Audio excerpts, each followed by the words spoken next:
ए मत कुछ नोट करिए, सामने देखिए। जब क्लास स्टार्ट हो जाए तो कोशिश आप लोगों को करना चाहिए कि सामने देखना चाहिए, क्योंकि रोज रोज डांट सुनेंगे अच्छा मुझे नहीं लगेगा। डांटना और डांट सुनना है दोनों अच्छी बात नहीं है। लेकिन मैं आज आपको बता दूं कि मंडे का दिन है और मंडे में आप लोगों का जो पिछला टेस्ट हुआ रहता है उसकी एनालिसिस की बारी होती है। एवरी मंडे को यही प्रोसेस रिपीट किया जाता है, जिसमें दो प्रकार के टीचर्स इन्वॉल्व होते हैं। एक हिस्ट्री जो पढ़ाते हैं टीचर्स, वो हिस्ट्री के क्वेश्चन को ब्रीफ करते हैं और मैं ज्योग्राफी के क्वेश्चन को ब्रीफ करता हूँ। मुझे बताया गया था कि शायद इस बार ज्योग्राफी से टॉप करने वाले लोगों में से कंचन शायद पहले पोजीशन पे थी, ऐसा था, मेरी गलत नहीं है। टॉप 3 का नाम उसमें लेना है। सेकंड पोजीशन किसका था ज्योग्राफी में स्पेशल? प्रतिभा का। थर्ड पोजीशन किसका था? थर्ड आकांक्षा, प्रतीक्षा। यानी बॉयज में कोई 3 में टॉप में नहीं था कोई। खैर बात, असली बात यह है कि टॉप 3 होना चाहिए। बॉयज लोगों को भी अपनी कोशिश करनी चाहिए। अगर बॉयज पिछड़ रहे हैं तो इसमें लड़कियों का दोष नहीं है, आप अपने कमी की वजह से पिछड़ रहे हैं। और लड़कियां अगर आगे हैं तो उसमें आप लोगों का कोई समर्थन नहीं है, क्योंकि अपने काबिलियत के दम पर वो लोग आगे हैं।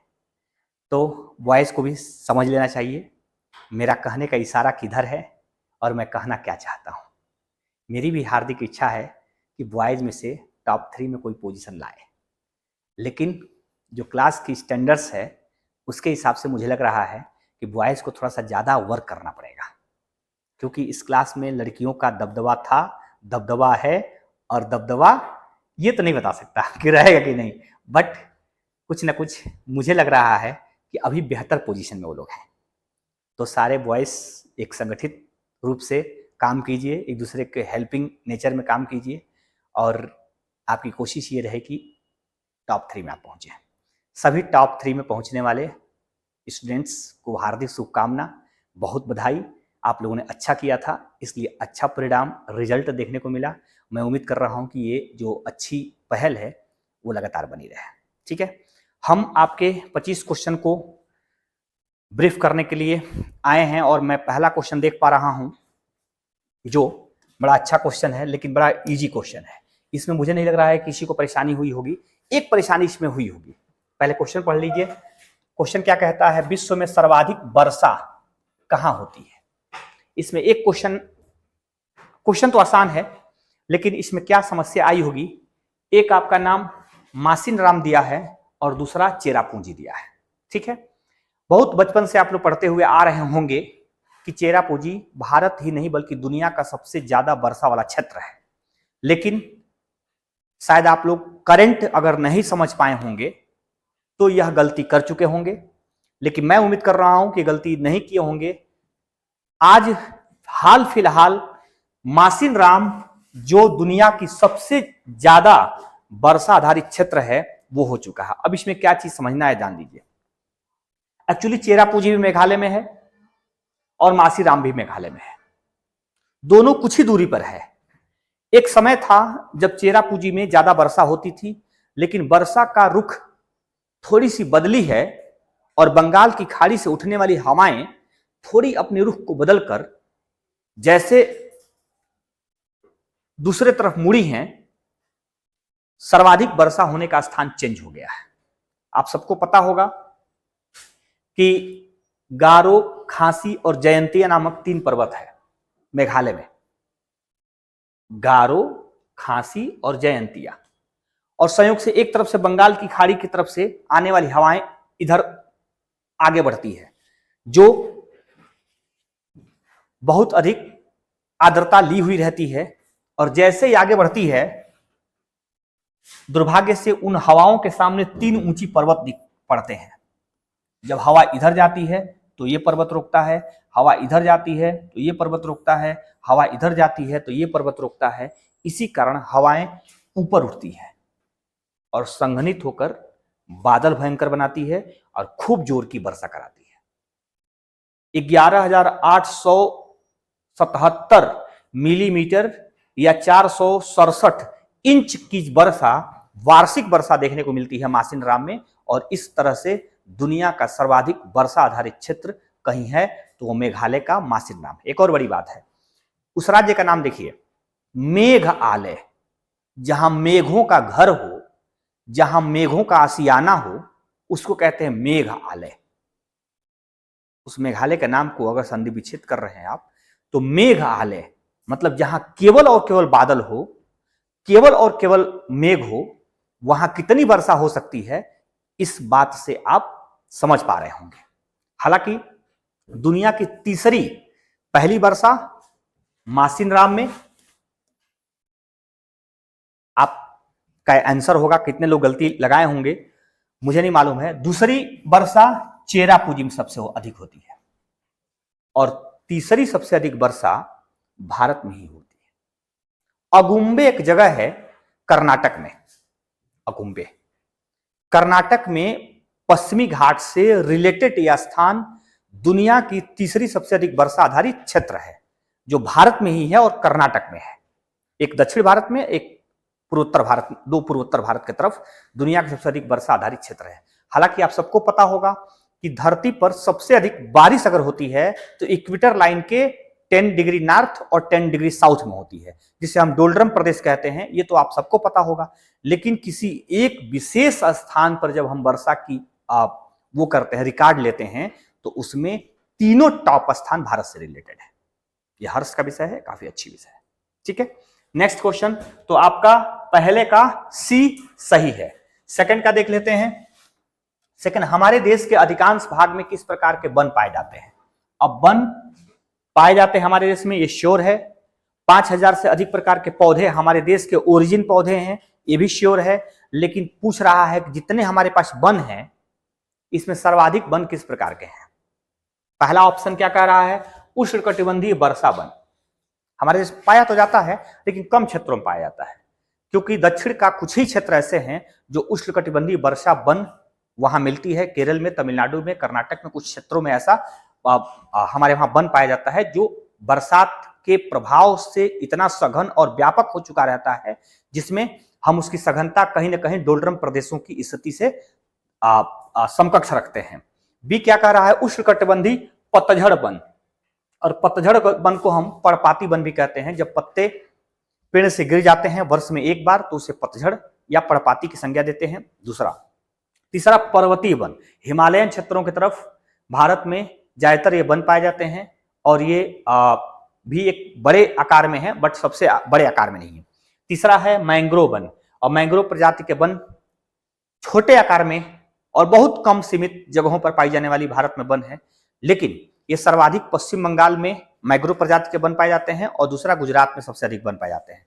इसलिए आपका जो ऑप्शंस है, जो सही की तरफ आपको ले जा रहा है, वो आपका ऑप्शन बी है।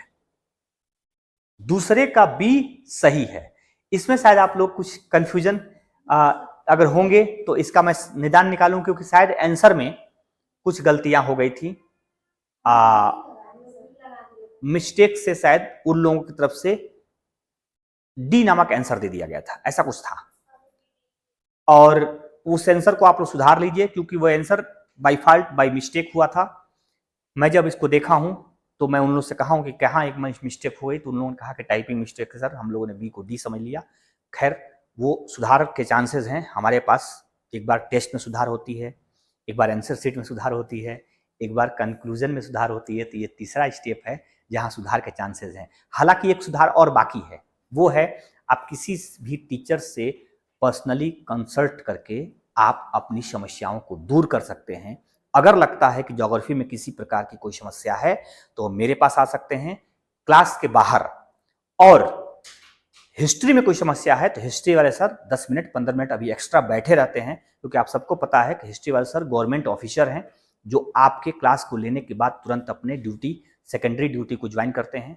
तो इस नाते 10-15 मिनट तो एक्सेस बैठते हैं। आप चाहें तो उनसे भी रिलेटेड क्वेश्चन पूछकर समस्याओं का समाधान कर सकते हैं। ये चौथा स्टेप पे है जहां सुधारा जा सकता है। खैर, यहां आप बी आंसर लगाएंगे। और भारत में पर्णपाती प्रकार के वन पूरा उत्तर प्रदेश, बिहार, पंजाब, हरियाणा, बंगाल का उत्तरी क्षेत्र और उड़ीसा का उत्तरी और मध्य प्रदेश का बेल्ट जो कवर करते हुए नीचे की तरफ उतरता है, जिसे पूर्वी घाट का एक तरह से उत्तरी किनारा जो है इसी प्रकार के वनों से ढका हुआ है और भारत के सबसे बड़े भूभाग पर यह वन पाए जाते हैं, इसलिए यह सबसे बड़े वनीय क्षेत्र भारत के माने जाएंगे।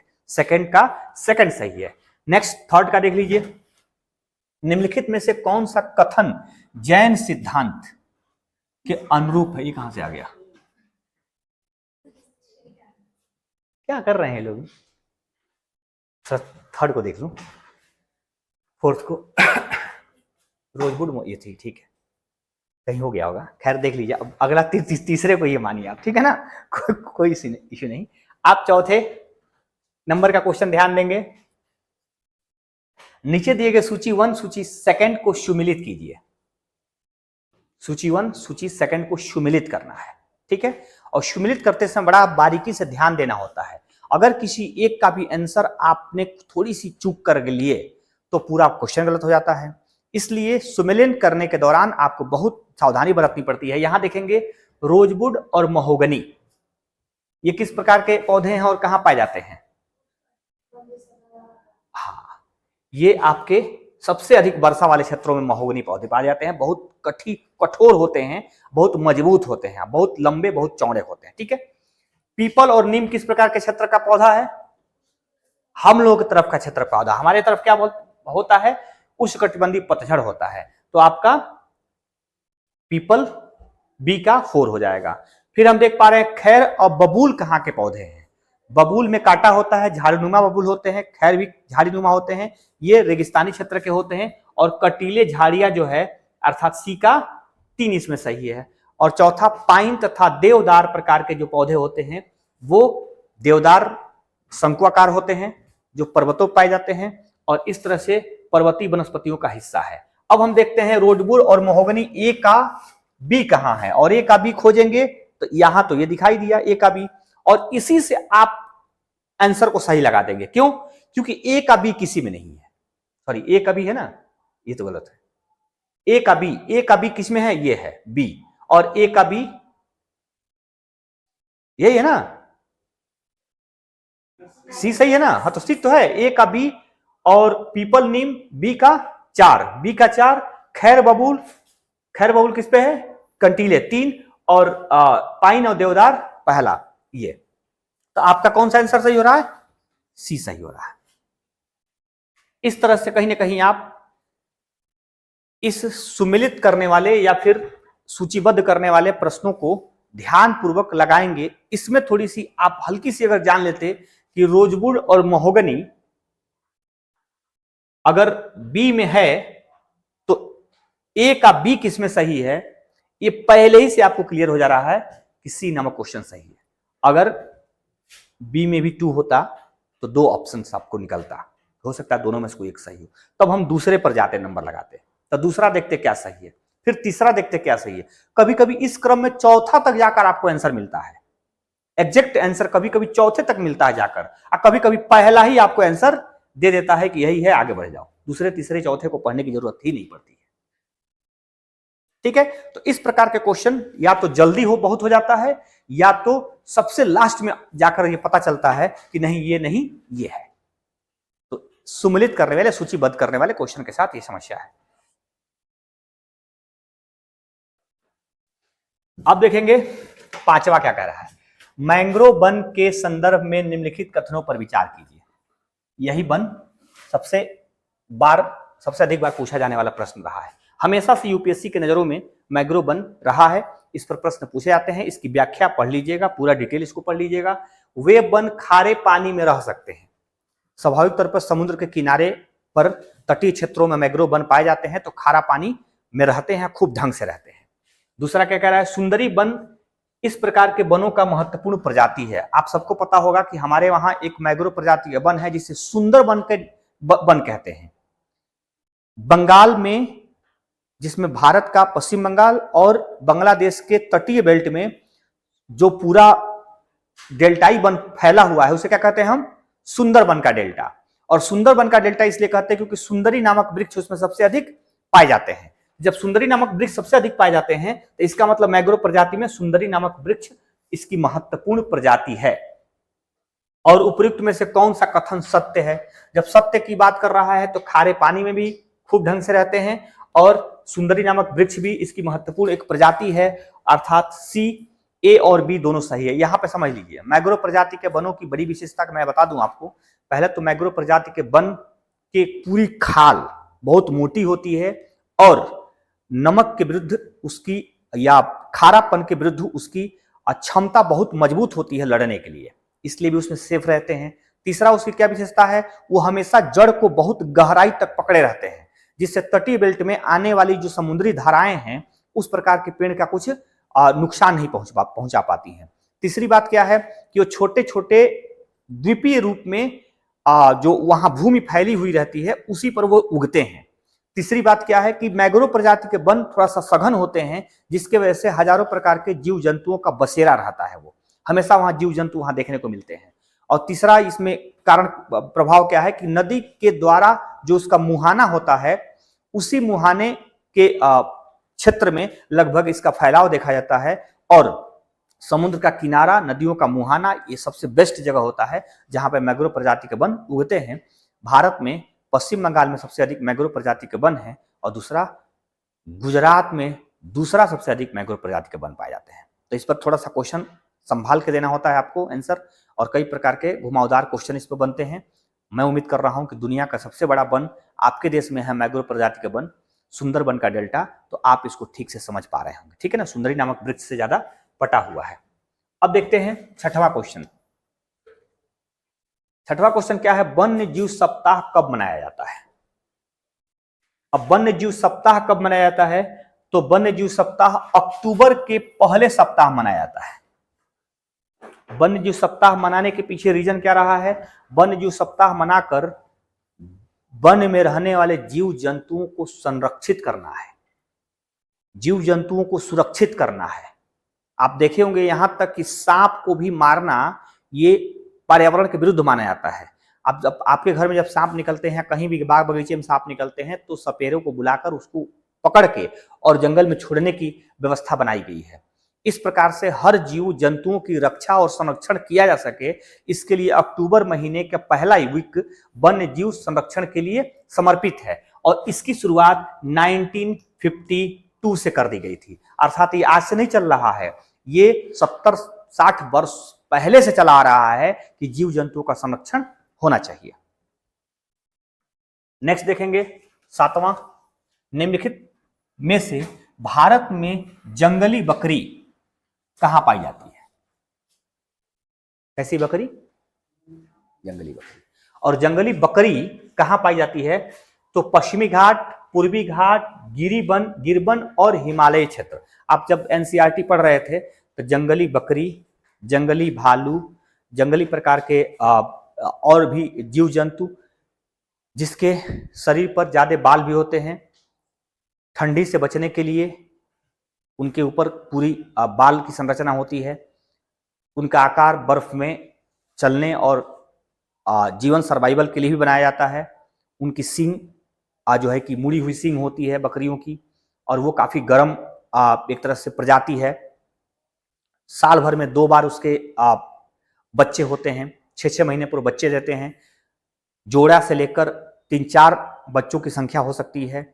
और इसके खाल का उपयोग भारी मात्रा में किया जाता है, इसके बाल का भी उपयोग किया जाता है ठंडी से बचने के लिए, चादर और इत्यादि बनाने के लिए। और ये भारत में हिमालयन क्षेत्रों में पाई जाने वाली एक प्रमुख जंतु है जो ठंडी प्रदेशों में अपने लाइफ को सर्वाइव कर लेती है। इसमें थोड़ा सा ये बदलाव होता है कि ये गर्मी जब आती है तो थोड़ी और ऊंचाई पर चली जाती है, और ठंडी आती है तो थोड़ा नीचे आ जाती है घास उसको चरने के लिए, क्योंकि बहुत ऊंचाई पर घास नहीं मिलता है।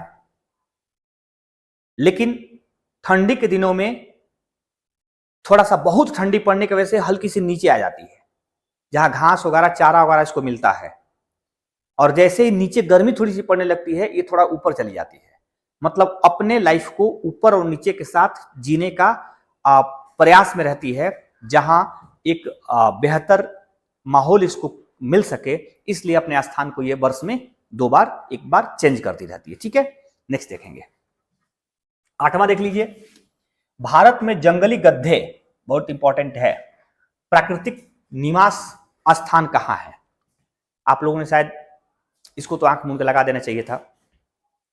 कभी आप अमिताभ बच्चन का एक प्रचार देखे होंगे कि जंगली गधे गुजरात में है, आओ देखते हैं एक बार गुजरात। स्पेशल द्वारिका और गुजरात की तरफ इंडिकेट करते हुए अमिताभ बच्चन कुछ दिन पहले बड़ा गुजरात का ब्रांडिंग करते थे, ब्रांड एम्बेसडर थे गुजरात राज्य का। गुजरात एक ऐसा जगह है, कच्छ का क्षेत्र, जिसमें जंगली गधे दुनिया के सबसे बेहतर गधे हैं जो वहां पाए जाते हैं। राजनीतिक रूप से भी कई बार द्वंद्व रहा है। मोदी जी को कटाक्ष करते हुए बताया गया है कि जो जंगली गधे हम लोग की तरफ चले आए हैं ना, उनसे देश चलने वाला नहीं। तो मोदी ने कहा कि गधाओं का सबसे अच्छा वर्क होता है, हार्ड वर्क करता है। अगर मान लूं कि मैं गधा ही हूं, तो इस भारत के लोगों के लिए 24 घंटा काम करने के लिए आया हूं और हार्ड वर्क करने आया हूं। मैं अपने आप को गधा ही मान लूं तो भी मैं इस देश के लिए मजबूत काम करने आया हूं, इसलिए मैं आपसे वोट मांग रहा हूं। एक नेता ने उनके ऊपर कटाक्ष करते हुए यह कहा था कि जंगली गधे आ गए हैं, जरा संभल कर आप लोग वोट दीजिएगा। कुल मिलाकर जंगली शेर, जिसे बब्बर शेर भी कहते हैं, और जंगली गधा, ये दोनों गुजरात के जानवरों में प्रमुख शानदार ये प्राणी हैं, जिसमें बब्बर शेर सिर्फ और सिर्फ गुजरात में मिलता है और जंगली गधे भी गुजरात के कच्छ में मिलते हैं। अब इसमें देखेंगे कि कहां पे ये पाए जाते हैं, तो कच्छ का रण आपको मैं बता ही रहा हूं बार बार कि इसमें सबसे अधिक जंगली गधे पाए जाते हैं। ये प्रश्न बहुत इंपॉर्टेंट है और लगातार ये पूछा जाता है। निम्नलिखित में से कौन सा घटक पर्यावरण के अंतर्गत शामिल है? पर्यावरण के अंतर्गत कौन सा शामिल है? मनुष्य पर्यावरण के अंतर्गत है।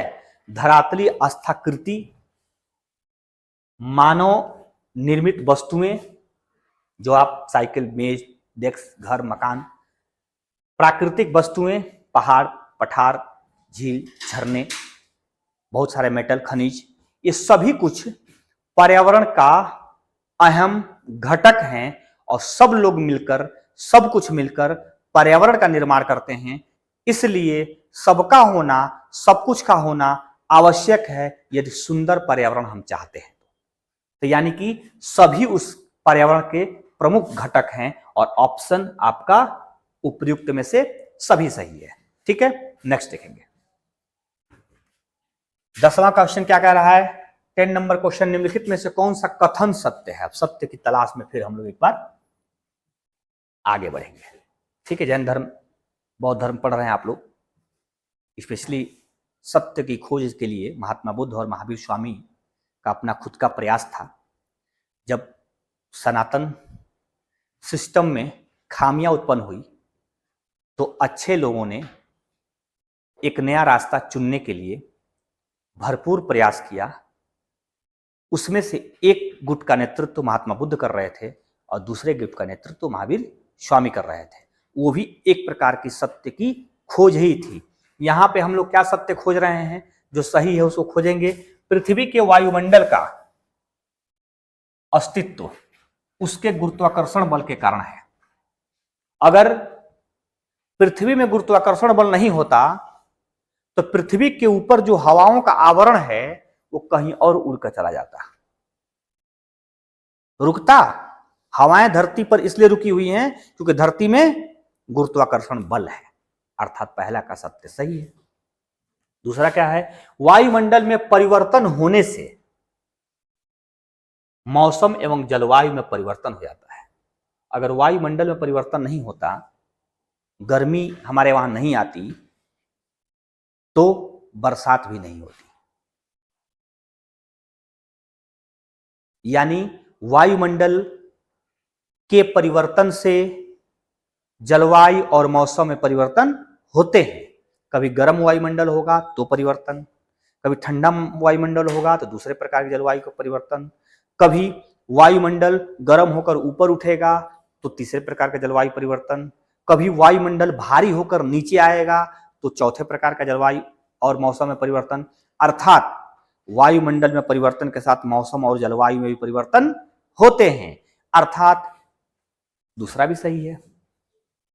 तीसरा क्या कह रहा है, पादप और जीव जंतु मिलकर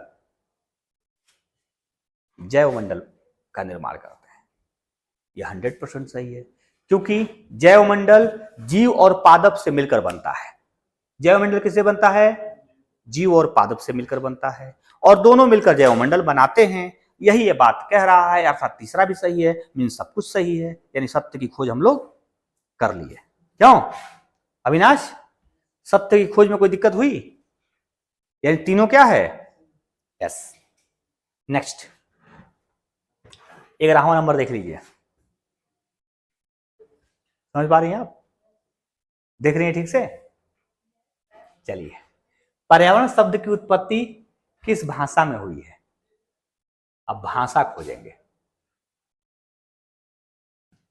कोस कोस पर बानी बदले चार कोस पर पानी, ऐसा कुछ था ना, या कोस कोस पर पानी बदले चार कोस पर बानी, किसका है ये? कबीरदास की है। खैर जिसकी भी हो, मैं तो ज्योग्राफी पढ़ा रहा हूं तो मुझे तो ज्योग्राफी वाली क्वेश्चन का आंसर देना है। यहां कह रहा है पर्यावरण की उत्पत्ति किस भाषा से हुई। बड़ा इसमें कंफ्यूजन है, पता नहीं आप लोगों को आंसर क्या मिला होगा, नहीं मुझे मालूम है। जब मैं इस क्वेश्चन को देखा तब मुझे लगा कि कहीं ना कहीं आप लोग फंसे जरूर होंगे। क्या है सर? गलत बात, जाओ। यस, मैं बता रहा हूं, पर्यावरण शब्द संस्कृत का शब्द है और इन्वायरमेंट शब्द ये फ्रेंच का शब्द है। एक्चुअली इन्वायरमेंट मतलब पर्यावरण तो होता है, लेकिन दोनों मैं इसलिए बता पा रहा हूं, अब मुझे नहीं मालूम कि आंसर में क्या सही था, लेकिन पर्यावरण संस्कृत से दो शब्दों से मिलकर बना है, पर और आवरण से, ठीक है। और फ्रेंच भाषा में इन्वायरमेंट भी जो है कि फ्रेंच भाषा से बना है। अब इंग्लिश में इन्वायरमेंट रहता तो फ्रेंच रहता, हिंदी में पर्यावरण है तो संस्कृत है। मैं दोनों बता दिया, आंसर अब जो इंस्टीट्यूशन की तरफ से आया होगा उसको आप सही मानिएगा। ये इसमें सबसे बड़ी समस्या है। अब पर्यावरण लिखा है, हिंदी में लिखा है, इंग्लिश में इन्वायरमेंट लिखा होगा। सबसे बड़ी समस्या कि हिंदी वाले लड़कों को अलग प्रकार की चुनौती और इन्वायरमेंट में इंग्लिश वाले बच्चों को लिए अलग प्रकार की चुनौती।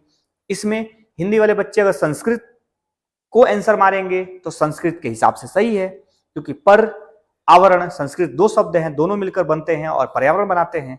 और फ्रेंच में ये इन्वायरमेंट कहा जाता है। तो वो दोनों हिसाब से आप लोग अपने अपने समझ लीजिएगा, इंस्टीट्यूशन के हिसाब से बात क्लियर रहेगी। 12 नंबर क्वेश्चन देखिए, विश्व पर्यावरण दिवस कब मनाया जाता है? काफी इंटरेस्टेड, बार बार क्वेश्चन पूछा जाता है, बहुत आसान क्वेश्चन है ये। कब मनाया जाता है? अब मैं उम्मीद कर रहा हूं कि देखिए, अंतर्राष्ट्रीय सहकारिता दिवस 5 जुलाई को मनाया जाता है। गणित 2.0 8 जुलाई को मनाया जाता है। 10 जून को क्या मनाया जाता है? राष्ट्रीय दृष्टिदान दिवस। राष्ट्रीय दृष्टिदान दिवस 10 जून को मनाया जाता है, दृष्टिदान दिवस। और 5 जून को पर्यावरण दिवस मनाया जाता है। और शायद आप यूपी के जुड़े हुए हैं, यूपी उत्तर प्रदेश, शायद आप सबको पता होगा कि आपके प्रदेश के जो मुखिया हैं माननीय योगी आदित्यनाथ जी, उनका बर्थडे पड़ता है 5 जून को। और अपने बर्थडे को खूब अच्छे से सेलिब्रेट करते हैं, लोगों को पौधा देकर और लोगों से पौधा और जो है कि वृक्ष लगवाकर।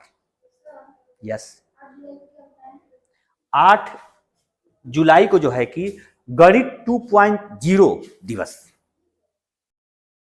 अरे भाई गणित दिवस के रूप में उसको नामित किया गया है। अंतर्राष्ट्रीय सहकारिता दिवस 5 जुलाई को मनाया जाता है।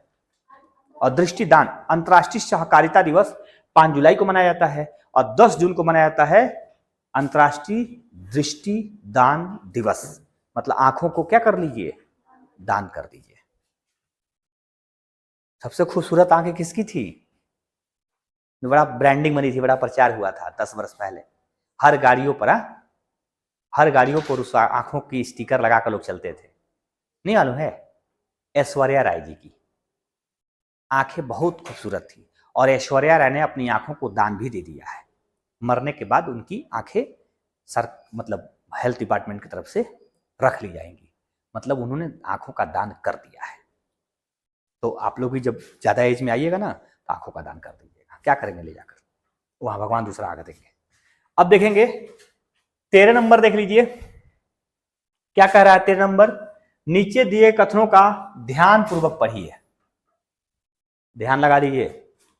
पृथ्वी की सतह की सबसे ऊपरी परत को परपट्टी कहते हैं। कहते हैं, बिल्कुल परपट्टी कहते हैं, क्रस्ट या परपट्टी कहते हैं। तथा यह सबसे पतली परत है। ऊपरी भी है और स्वाभाविक तौर पर पूरे धरती के आयतन का 1% के बराबर भी नहीं है, तो पतली भी है। दूसरा क्या कह रहा है, ध्यानपूर्वक पढ़ने की बात कर रहा है शिवम। महासागरी परपट्टी की मोटाई, महासागरी जो धरती पर दो क्षेत्र हैं, एक स्थलीय एक महासागरी मतलब जलीय क्षेत्र, कह रहा है महासागरी परपट्टी की मोटाई महाद्वीपीय परपट्टी से अधिक होती है। यहां फंस गया मामला। क्यों? यह मामला पलट गया है, गलती दे दिया है। यहां महासागरी परपट्टी की मोटाई 5 किलोमीटर से 8 किलोमीटर से अधिक नहीं हो सकती है। एक और रहा है महासागरी परपट्टी की मोटाई महाद्वीपीय परपट्टी से अधिक होती है। ये कैसे हो सकता है? क्योंकि महाद्वीपीय परपट्टी की मोटाई 30 किलोमीटर से 35 किलोमीटर तक होती है।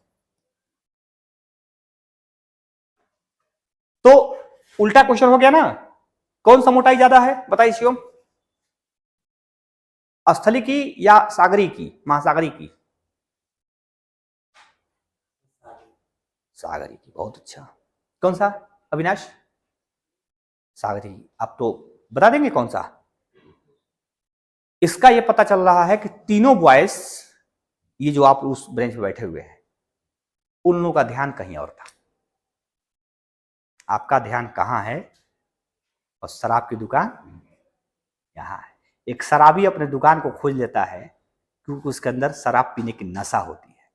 अगर आपके अंदर भी पढ़ाई की नशा हो जाए तो शायद उन सभी समस्याओं को खोज लेंगे जो जीवन में आपको सरलता प्रदान करता है।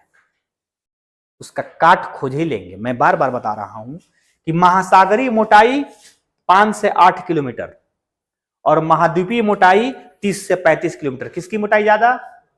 महाद्वीपीय के। प्रश्न पढ़िए अब क्या कह रहा है। महासागरीय परपट्टी की मोटाई महाद्वीपीय परपट्टी से अधिक होती है। सही है? हा? नहीं है, कम होती है। अर्थात ये तो आपका गलत हो गया। पहला आपका सही था।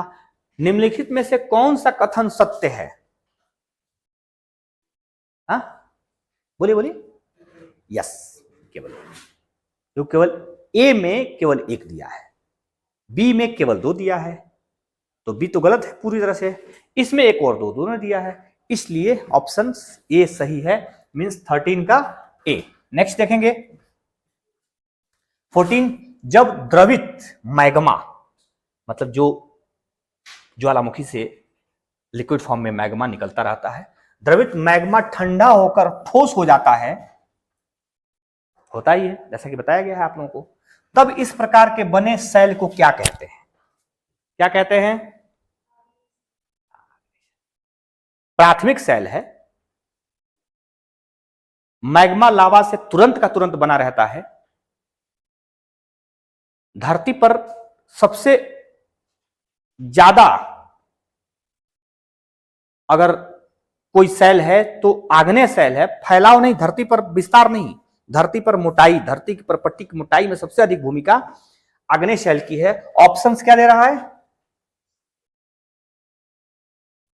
अवसादी बाद में बनता है, कायांतरित उसके बाद में बनता है, लेकिन आग्नेय सबसे पहले बनता है। ठीक मैग्मा से तुरंत बनता है। और आपको एक फिगर बनाया था, इसको फिगर को मैं एक और बार बना दूं, देख लीजिए। 3 प्रकार के मैंने लाइन बनाया था, 1 2 और 3। तीनों लाइनों का कलर मैंने चेंज किया है। अब देखेंगे, इसको मैं आग्नेय कर दिया हूं, इसको अवसादी कर दिया हूं, इसको रूपांतरित कर दिया हूं, कायांतरित कर दिया हूं। अब देखेंगे इसके निर्माण में इन लोगों का कोई योगदान नहीं है, लेकिन इन दोनों के निर्माण में इसका योगदान है। मींस इसका जो चक्र बनता है हमने जो बनाया है, इसके निर्माण में इसका योगदान है, इसके निर्माण में भी इसका योगदान है, इसके निर्माण में इसका योगदान है, और इसके निर्माण में इसका योगदान है। ऐसा मैंने कुछ दिन पहले बनाया था, आप लोगों को याद है। अवसादी के निर्माण में आग्नेय और कायांतरित या रूपांतरित का योगदान है, रूपांतरित के निर्माण में अवसादी और आग्नेय का निर्माण है, योगदान है, जबकि आग्नेय सीधे ज्वालामुखी से निकलने वाली लावा और मैग्मा से बनी हुई है। प्रश्न क्या कह रहा है उसको देख लीजिए। द्रवित मैग्मा ठंडा होकर जब सेल बनता है, ठोस में परिवर्तित होता है, तो उस प्राथमिक सेल को क्या कहते हैं? प्राथमिक सेल को आग्नेय कहते हैं। ठीक है, बस यही पूछ रहा था। नेक्स्ट देखेंगे 15 नंबर का क्वेश्चन देख लीजिए, बड़ा इंपॉर्टेंट है। पृथ्वी के कुल आयतन में सबसे अधिक हिस्सा किस परत का है? कितने परत होते हैं? यस, 1 2 3। अब कह रहा है आयतन में सबसे अधिक हिस्सा, ऑप्शन है क्रोड का, परपट्टी का, मेंटल का, और तीनों पर का आयतन बराबर है। कौन सा ऑप्शन सही है? कैसे सी सही है? क्योंकि मेंटल का आकार बहुत बड़ा है। पूरे पृथ्वी के आयतन का 84% आयतन केवल मेंटल लेता है। सोच लीजिए, पूरे पृथ्वी के द्रव्यमान का 67% द्रव्यमान मेंटल के पास है। तो मेंटल का आकार, मेंटल का प्रकार, हर प्रकार का पृथ्वी की सबसे बड़ी क्षेत्रफल में है, और इस तरह से सबसे बड़े आयतन के रूप में मेंटल को ही हिस्सेदारी बनाया। सेकंड अगर मैं क्वेश्चन पूछूं तो क्रोड का, और थर्ड पूछूं तो क्रस्ट का। ठीक, नेक्स्ट 15 के बाद 16। उच्च ताप और दाब के कारण, उच्च ताप और दाब के कारण कौन सी सेल कायांतरित सेल में परिवर्तित हो जाती है? बताइए, कायांतरित सेल कौन बनता है? उच्च दाब। मैं अभी फिगर बनाया हूं, वो फिगर पता नहीं, हो सकता है दिख जाए आपको। ये देखिए, देखिए कह रहा है, प्रश्न को पहले एक बार मैं और आपको दिखा रहा हूं। प्रश्न कह रहा है उच्च ताप और दाब के कारण कौन सी सेल कायांतरित में परिवर्तित होती है? ध्यान दीजिएगा, किस में परिवर्तित होती है और कायांतरित कहां है, मैं दिखा रहा हूं। यह है कायांतरित। अब कायांतरित किससे बना है? यही आप लोग तुरंत जान जाएंगे किससे बना है। बोलिए थोड़ा सा लाउडली, किससे बना है? यस, अवसादी से भी बना है और आग्नेय से भी बना है। अब आंसर खोजिए,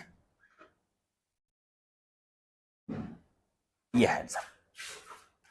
कायांतरित सेल में परिवर्तित हो जाता है। कौन से कायांतरित सेल में परिवर्तित होता है? एकदम स्पष्ट रूप में वही आंसर दिया है, आग्नेय दिया है और अवसादी दिया है। इसका मतलब ए और बी सही है और सी नंबर ऑप्शन सही है। किसी को समस्या? अभी उधर बताया, हाँ वही क्वेश्चन आ गया। मतलब एक क्वेश्चन से रिलेटेड 2-3 क्वेश्चन बनाए गए थे, ठीक है ना। अगर एक क्वेश्चन की अच्छी जानकारी होती तो चौथा पांचवा क्वेश्चन भी आप सही कर जाते, अगर आपके सामने वो क्वेश्चन आता तो। एक को साधे तो सब साधे, है ना। तो कुछ क्वेश्चन ऐसे होते हैं कि एक को ठीक से अगर जान पा रहे हैं तो 3-4 क्वेश्चन रिलेटेड क्वेश्चन आप सही लगाकर चले आते हैं। वो एक क्वेश्चन अगर गलत सही से नहीं जान पा रहे हैं तो दुर्भाग्य कि एक नहीं गलती होती है, 3-4 गलत करके चले आते हैं। ठीक है, अब देखेंगे 17 नंबर क्वेश्चन क्या कह रहा है? नदी जल मैदानी भाग में प्रवेश करती है। स्वाभाविक तौर पे करती होगी, कुछ करती हैं कुछ नहीं करती हैं, लेकिन जो करती है उसकी बात हो रही है। तब वह मोड़दार मार्ग पर बहने लगती है। नदी के इन बड़े मोड़ों को क्या कहते हैं? अर्थात नदी मान लीजिए अगर पर्वत के बीच से बह रही है तो सीधी बहती है, लेकिन अगर मैदानी क्षेत्रों में आ गई तो वो मोड़ बना लगती है। बस यही कह रहा है। उस मोड़दार पर क्या कहते हैं? विसर्प, नदी द्रोणी, चाप झील और वितरिका। हाँ, विसर्प, क्योंकि नदी द्रोणी क्या है? नदी बेसिन कहा जाता है उसको इंग्लिश में। और नदी बेसिन वो होता है कि नदी में अगल बगल से आने वाली सभी प्रकार के नाले, छोटे नदियों के जो जल हैं, जहां से भी होकर आते हैं, उस पूरे क्षेत्र को हम बेसिन कहते हैं। बताए हैं आपको। अगर मुख्य नदी बह रही है, इधर से एक छोटी नदी आ रही है, ध्यान दीजिए सब लोग, छोटी नदी आ रही है, पानी सबका इसी मुख्य नदी में आ रहा है, ये मुख्य नदी में पानी जा रहा है, तो इस नदी का बेसिन कहां तक होगा? ये पूरा क्षेत्रफल ये नदी का बेसिन होगा, ये पूरा नदी का बेसिन होगा। क्योंकि मैंने हाथ धोने वाले बेसिन पर एग्जांपल देकर बताया था कि आप अपने घर में जो बेसिन में हाथ धोते हैं तो उस बेसिन का आकार बड़ा होता है, लेकिन इस किनारे हाथ धोएंगे तो बहकर पानी उसी छिद्र में जाता है जो बीच में छिद्र होता है, इस किनारे हाथ धोएंगे तो भी बहकर उसी छिद्र में जाता है। ठीक उसी प्रकार से पानी यहां गिराएंगे तो भी इस नदी में आएगा, यहां गिराएंगे तो भी इस नदी में। अगर ऐसा हो रहा है तो वह पूरा क्षेत्र क्या है? उस नदी का बेसिन क्षेत्र है। समझ में आ गया? तो ये बेसिन क्षेत्र है। अब कह रहा विसर्प, यह बेसिन नदी द्रोणी हो नहीं सकता है। चाप झील किसे कहते हैं? चाप झील, चाप झील किसे कहते हैं? चाप झील सामान्यतः नदियों द्वारा जो विसर्प बनाए जाते हैं, वो किसी समय में उस विसर्प को छोड़कर जब नदियां दूसरे क्षेत्रों से बहने लगती हैं तो वहां छूटा हुआ क्षेत्र क्या बन जाता है? चाप झील बन जाता है। वो हो नहीं सकता है। तीसरा वितरिका मतलब क्या होता है? अलग हो जाना। तो उस नदी का वितरिका, जैसे नदी का वितरिका क्या कहलाता है? एक नदी आ रही है और दो भागों में बट गई, तो एक भाग नदी की वितरिका कहलाती है। कभी कभी ऐसी नदियां करती हैं, जैसे गंगा नदी ने किया है। एक उसका हिस्सा बांग्लादेश में चला जाता है और एक हिस्सा भारत तरफ से होकर बहता है, तो नदी वितरिका के रूप में कहलाता है। तो इसमें एकमात्र आंसर क्या है कि नदी जब मैदानी क्षेत्रों में प्रवेश करती है तो अपने मुड़दार क्षेत्रों को जो बनाती है उसे हम क्या कहते हैं? विसर्प कहते हैं। तो आपका आंसर ये सही है। 70 के बाद 18 देख लीजिए। 18, नदी द्वारा चापाकार झील, वही चाप झील का निर्माण किया जाता है। अब नदी द्वारा किस क्षेत्र में किया जाता है? यस, जब छोड़कर एक हिस्से से दूसरे हिस्से से बहने हुए, पहाड़ी क्षेत्रों में नहीं बह सकती ऐसा, क्योंकि पहाड़ इतने हार्ड और ऊंचे होते हैं कि नदी एक क्षेत्र को छोड़कर दूसरे क्षेत्र से नहीं बहेगी। लेकिन मैदानी क्षेत्रों में ऐसा बहती है। आपने सुना होगा नदी इस बार उस तरफ कटाई कर रही है, मतलब उस तरफ की भूमि को क्या कर रही? काट रही है, और काटते काटते उधर से नदी बहना शुरू कर देगी। लेकिन किसी समय में नदी अगर इस तरफ आकर बहना शुरू कर दे तो उधर का गहरा क्षेत्र क्या बन जाएगा? झील बन जाएगा। उस झील को क्या कहेंगे? चापाकार झील कहेंगे। तो नदियों द्वारा जो चापाकार झील है वो मैदानी क्षेत्रों में बनाई जाती है, तटीय भागों में नहीं बनाई जाती। तटीय भागों में जो झील बनेंगे उसको क्या कहते हैं हम? लैंगून झील कहते हैं। जो समुद्री तटों पर जो झील बनते हैं उसे लैंगून झील कहते हैं। जो पहाड़ी क्षेत्रों में झील बनते हैं उसको क्या कहते हैं हम? पहाड़ी क्षेत्रों में जो झील बनते हैं वो सामान्यतः एक तरह से हिमनद होते हैं, हिम झील होते हैं। ज्यादातर पर्वतों पर हिमपात होता है, उसी से झील बनते हैं, तो हिम झील बनते हैं। तो मैदानी भागों में ही एकमात्र ऐसी अवसर है जहां चापाकार झील बन सकते हैं, और नदियां चापाकार झील बनाने का काम मैदानी क्षेत्रों में ही करती हैं। निम्नलिखित में से कौन सी तटीय स्थलाकृति, ध्यान दीजिए, कौन सा तटीय स्थलाकृतियां समुद्री तरंगों के द्वारा बनाई जाती हैं? समुद्र का तरंग आता है और जाता है, आता है जाता है, तो किस प्रकार की स्थल बनाती है? बस यही पूछ रहा है। ऑप्शन क्या रहा है? समुद्री गुफा, समुद्री मेहराव, स्टैक और समुद्री भृगु। तो इसमें क्या है? 1, 3 और 4 उपर्युक्त सभी, 2, 3 और 1, 4। तो इसमें ये सभी आपने पढ़ा है, कुछ दिन पहले ही पढ़ा है कि समुद्र जब अपने लहरों को लगातार तटों से टकराता रहता है तो उधर के क्षेत्रों में विशेषकर अगर कोई पर्वत रहेगा तो भी उसके आकार में परिवर्तन होगा, अगर कोई स्थलीय क्षेत्र रहेगा तो भी उसके आकार में परिवर्तन होगा। तो सभी तरह के परिवर्तन समुद्र के द्वारा लगातार तटों पर अपने प्रवाह को बनाए रखने के कारण होती है। सैल समुद्री गुफा के रूप में परिवर्तित हो जाती है। मेहराब गुफा इस पार से उस पार दोनों तरफ कट जाता है तो उस तरह मेहराब बनता है। स्टैग जब चट्टाने घिस घिस कर छोटी हो जाती हैं तो स्टैग बनाती हैं। और समुद्री भृंगु जो सामान्य तौर पर तट के रूप में दिखाई देता है और तटों को कटा हुआ क्षेत्र जब देखते हैं तो समुद्री भृंगु कहते हैं, मतलब दीवार कह सकते हैं, भित्तियां कह सकते हैं, यह भी एक प्रकार का बनाता है। तो ये चारों प्रभाव समुद्र के लगातार तटों से टकराने की वजह से देखा जाता है। ऑप्शन डी सही है। 20 देख लेंगे। मौसम से संबंधित सभी घटनाएं, किससे संबंधित? क्या क्या घटनाएं हैं? वर्षा, कुहरा, ओला वर्षण वायुमंडल की किस परत में होता है? बहुत आसान क्वेश्चन। कौन सा? जो पहला मंडल है धरती से जो सटा हुआ प्राथमिक लेयर है वायुमंडल की, उसी में हर प्रकार की मौसमी घटनाएं होती हैं। आंधी, तूफान, वर्षा, कोहरा, ओलावृष्टि, हर प्रकार की मौसमी जो घटना देखने को मिलती है वो पहली लेयर में देखने को मिलती है। दूसरी लेयर बहुत साफ सुथरी लेयर है जिसे हम समताप मंडल कहते हैं। एक समान ताप के कारण उसमें कोई मौसमी परिघटना नहीं होती है। तो इस नाते लेकिन वह क्षेत्र वायुयानों के चलने के लिए बहुत उपयुक्त क्षेत्र होता है। इसमें हम क्षोभ मंडल खोजेंगे कहां है, तो क्षोभ मंडल कहां है? A option. आप राजन ध्यान दीजिएगा, पृथ्वी अगर बनाते हैं तो पृथ्वी कितने लेयर में बटी हुई है? पृथ्वी का वायुमंडल कितने लेयर में बटा हुआ है? एक क्षोभ मंडल है, समताप मंडल है, मध्य मंडल है, आयन मंडल है और बहिर्मंडल है। कितने मंडल में होगा? 5। देखिए कौन कौन सा? 1, 2, 3, 4, 5। अब इस 5 मंडल में पहला क्षोभ मंडल है, दूसरा समताप, तीसरा मध्य, चौथा आयन, पांचवा बहिर्मंडल है।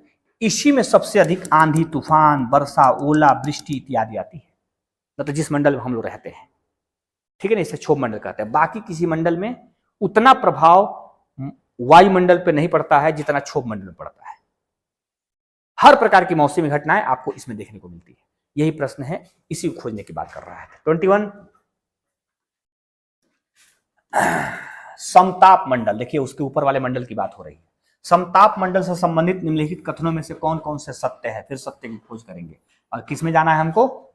समताप मंडल में जाना है। पहला क्या कह रहा है, देख लीजिए, क्षोभ मंडल के ऊपर का भाग समताप मंडल कहलाता है। समझ में आया? क्षोभ मंडल के जस्ट ऊपर की भाग क्या होती है? समताप मंडल कहलाता है। सत्य है नहीं ये? ठीक है। दूसरा क्या है? यह परत बादलों एवं मौसम संबंधी घटनाओं से लगभग मुक्त होता है। सभी घटनाएं कहां होती हैं? क्षोभ मंडल में होती है। तो ये तो समताप तो मुक्त रहेगा ही रहेगा स्वाभाविक तौर पर। न इसमें बादल, न इसमें गरज, न इसमें चमक, न इसमें आंधी, न इसमें तूफान, मीन्स की मौसमी घटनाओं से क्या होती है? ये मुक्त होती है। तीसरा क्या कह रहा है? ओजोन गैस की परत, बड़ा इंपॉर्टेंट है, एक नई परत आ गई। 5 में तो मैंने नहीं बताया ओजोन का नाम, लेकिन अब मैं बोलने जा रहा हूं। ओजोन गैस की परत समताप मंडल से में ही स्थित होती है। ओजोन तो पूरे मंडल में, वायुमंडल में पाया जाता है, लेकिन ओजोन की जो मोटी लेयर होती है, गाढ़ी लेयर होती है, जो एक्चुअल ओजोन परत की संज्ञा देती है, वह समताप मंडल में होती है। यानी कि सी नामक ऑप्शन भी सही है।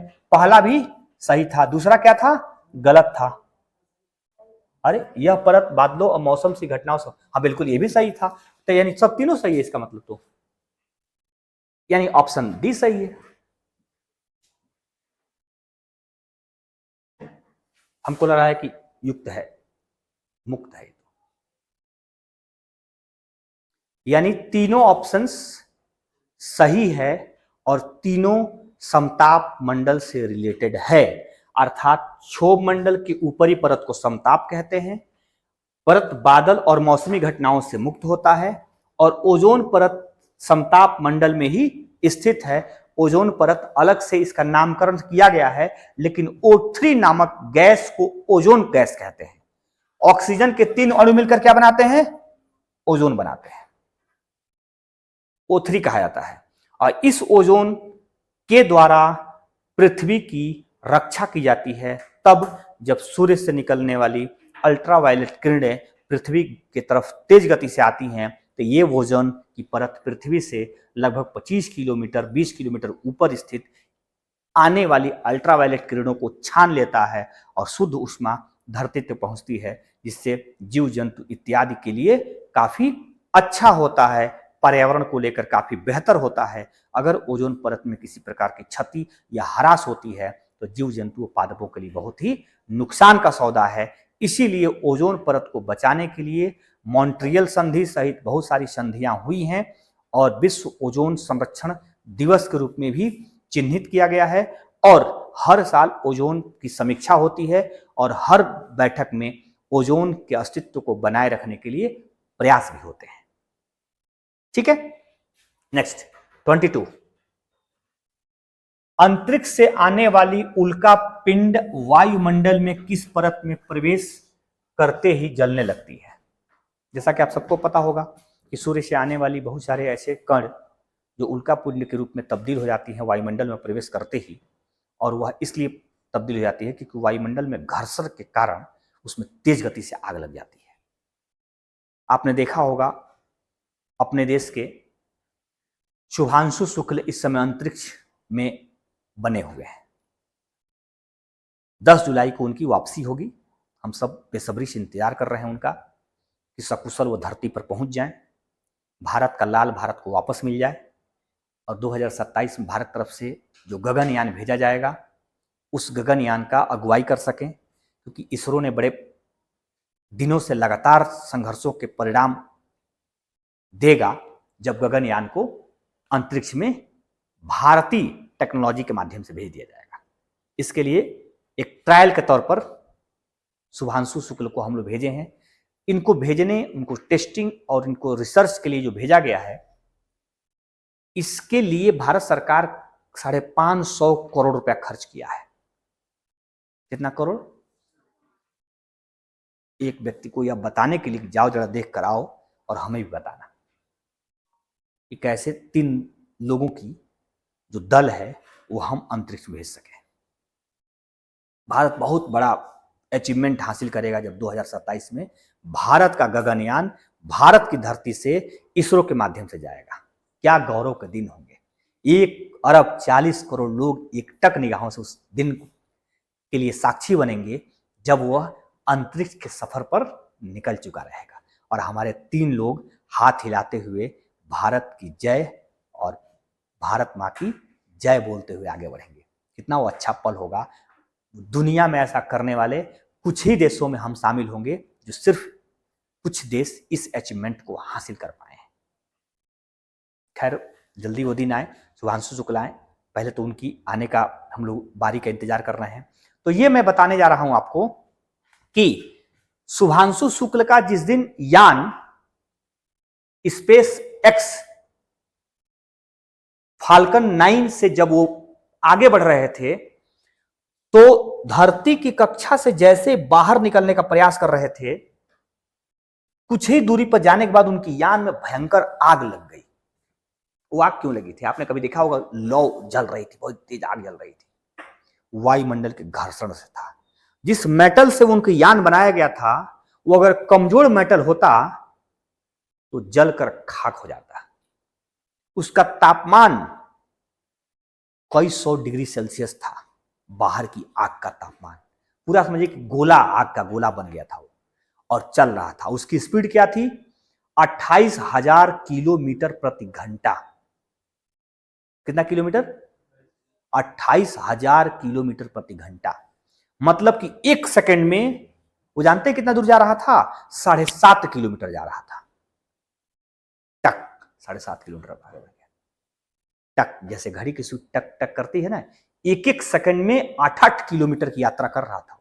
उसकी स्पीड की कल्पना कर सकते हैं। और वो वायुमंडल के घर्षण के कारण उसकी बाहरी मेटल में आग लगी हुई थी। अंदर लोग सुरक्षित थे और चीजें आगे बढ़ रही थी। 400 किलोमीटर की यात्रा पर जाने के बाद उन्हें ठहरने का मौका मिला, तब जब अंतर्राष्ट्रीय अंतरिक्ष स्टेशन उनका बेसब्री से इंतजार कर रहा था। वहां बैठे हुए 7 लोग इस पल के लिए इंतजार कर रहे थे कि जो धरती से यान छूटा है वो कब हमारे पास आता, और सबको अंदर खींच लिया गया उस यान के माध्यम। यान को वहां पहुंचते ही, और वो सोचिए कि हमारा जो अंतरिक्ष अंतर्राष्ट्रीय स्टेशन है वो धरती पर कितने स्पीड में घूम रहा है, 28,000 किलोमीटर प्रति घंटा की रफ्तार से वो भी घूम रहा है। इसमें से लोग निकलकर उसमें जाते, इस यान से निकलकर उसमें जाते अंतर्राष्ट्रीय स्टेशन में। इस यान की भी स्पीड 28,000 किलोमीटर चाहिए, और ये भी 28,000 किलोमीटर घुमाया गया, इसको बड़ी तेज घूम रहा था ये भी। दोनों को धीरे धीरे धीरे धीरे बैलेंसिंग मोड पे लाया गया। किलोमीटर वही थी, स्पीड वही था, हमारे यान की स्पीड घटाई बढ़ाई जा रही थी, और धीरे धीरे दोनों का मुंह एक तरह से बहुत तेज चल रहा था। दोनों एकदम जब साफ सुथरे मुंह पे आ गए तो दोनों को लाकर रोक दिया गया। रोका मतलब दोनों को सटा दिया गया। अब दोनों 28,000 किलोमीटर की स्पीड में चल रहे थे, और इसमें से लोग निकलकर इसमें आ रहे थे। मतलब उस दौरान स्पीड में थी, लेकिन समकक्षता की स्थिति बनती है, वो ठहरा हुआ स्थिति माना जाता है। जब दो कोई वस्तु एक स्पीड में चलने लगती है तो उसको रुका हुआ मान लिया जाता है। ठीक अंतरिक्ष में ही हो रहा था कि दोनों को एक जैसे सामने रखकर सटा दिया गया, और इसमें से लोग निकलकर इसमें घुस रहे थे।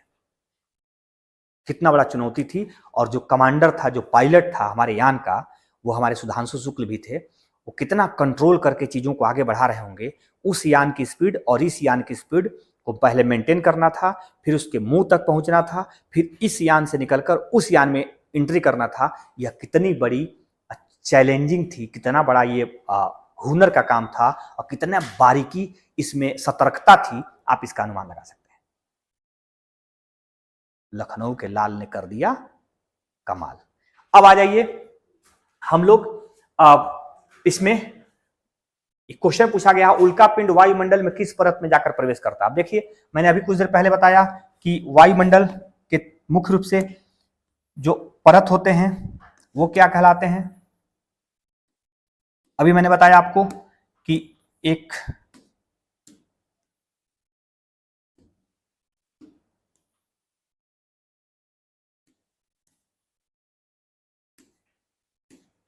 अब देखिए, एक्चुअली लास्ट के जो परत हैं बहिर्मंडल और आयनमंडल, इसमें बिल्कुल हल्की गैस है और सघन के बजाय विरल गैस है। मतलब बहुत दूर दूर तक कण है, बहुत हल्की, फीलिंग नहीं होगी कि बहुत वायु में आप हैं, एकदम फीलिंग नहीं होगी। तो यहां तक तो उल्का पिंड जब आता है यहां तक तो कोई इसको प्रभाव नहीं होता है, लेकिन जैसे यह मध्यमंडल में प्रवेश करता है, यहां सघन गैस और भारी गैस से सामना इसकी होती है। और जैसे भारी गैस से सामना होता है, तेज गति से घर्षण होने लगती है इसके सतह से, और उसमें भयंकर आग लग जाती है। तो यह वायुमंडल में प्रवेश करता है, तब तक तो आग नहीं लगी रहती है, लेकिन वायुमंडल के जब मध्यमंडल तक प्रवेश करता है, इसमें भयंकर आग लग चुकी रहती है, उल्का पिंड में बदल चुका रहता है। तो आंसर क्या होगा आपका? मध्यमंडल। नेक्स्ट देखेंगे 23, निम्नलिखित में से कौन सा प्रक्रिया जल चक्र में सम्मिलित है? जल चक्र ये पढ़ाया गया है। जल चक्र कहां से जल शुरू होता है? समुद्र शुरू होता है, बादल बनता है, संघनित होते हैं, फिर वर्षा होती है। ये पूरा चक्र हमेशा क्या होता है? चलता रहता है। अब इसमें पूछ रहा है वाष्पीकरण, ज्यादा गर्मी आती है तो जल वाष्प कर ऊपर उठने लगता है हवा के साथ। संघनन, जब बहुत ऊपर उठता है तो संघनित होने लगता है, संघनित होकर बादल बनाते हैं। उसके बाद बादल क्या होती है? वर्षण के रूप में धरती पर बरसता है। तो पूरी चक्र इसमें, इस चक्र में तीनों प्रोसेस क्या हो रहे हैं? क्रम दर क्रम हो रहे हैं। अर्थात जल चक्र में सभी प्रोसेस क्या हैं? शामिल हैं। मिल्स की आंसर क्या होगा इसका? तो प्रयोग कितने लोगों का सही था क्वेश्चन? कौन गारंटी ले लिया? सबका सही था भाई, जरा देख लो। गारंटी ले ली हो अभी? गर्ल्स का आप लोग बहुत सपोर्ट कर रहे हैं। सेकेंड लास्ट 24, हद ज्वार किन दो, कहाँ है बृहद? ओ माय गॉड, क्या यार, बृहद ज्वार किन दिनों में आते हैं? बृहद ज्वार मतलब ऊंचा ज्वार, हद ज्वार कौन सा हो गया है? मैं कंफ्यूज हो गया। ये टाइपिंग मिस्टेक को थोड़ा सा सुधारा जाए, और मुझे लग रहा है सुधर जाएगा। ज्वार आता है, जल ऊपर उठता है, भाटा आता है, जल पीछे जाता है। तो जब ज्वार, उच्च ज्वार अर्थात बृहद का मतलब सबसे उच्च ज्वार कब आता है? उच्च ज्वार तब आता है जब पृथ्वी, सूर्य और चंद्रमा एक रेखा में हो जाते हैं, एक सीधी रेखा में हो जाते हैं। अर्थात हम यहां आपको बता दूं, ये पृथ्वी है, किसकी चक्कर करती है? सूर्य की। ये सूर्य की चक्कर करती है। और ये चंद्रमा है, ये किसका चक्कर करता है? बोलिए किसका करता है? यस, पृथ्वी का। लेकिन यह चंद्रमा, पृथ्वी और सूर्य एक सिद्ध में कब आते हैं जानिए? जब ये चंद्रमा घूमते घूमते यहां पहुंच जाए, तो सीधा रेखा बना, या चंद्रमा घूमते घूमते यहां पहुंच जाए तो भी एक सीधी रेखा बन गई, बनी। ये दोनों अवस्था में यहां पहुंचा तो भी पृथ्वी, सूर्य, चंद्रमा एक सीधी में हो गए, यहां पहुंचा तो भी पृथ्वी, चंद्रमा और सूर्य एक सीधी में हो गए। और जब जब ये एक सीधी में होंगे तब तब धरती पर उच्च ज्वार होगा। और ऐसा होने के लिए अमावस्या के दिन और पूर्णिमा का दिन दोनों ही बहुत ही कारगर होते हैं, जब समुद्र का जल ऊपर की तरफ उठता है। तो दोनों उसमें सही है, पूर्णिमा भी सही है, अमावस्या भी सही। ये कितने लोगों का सही था?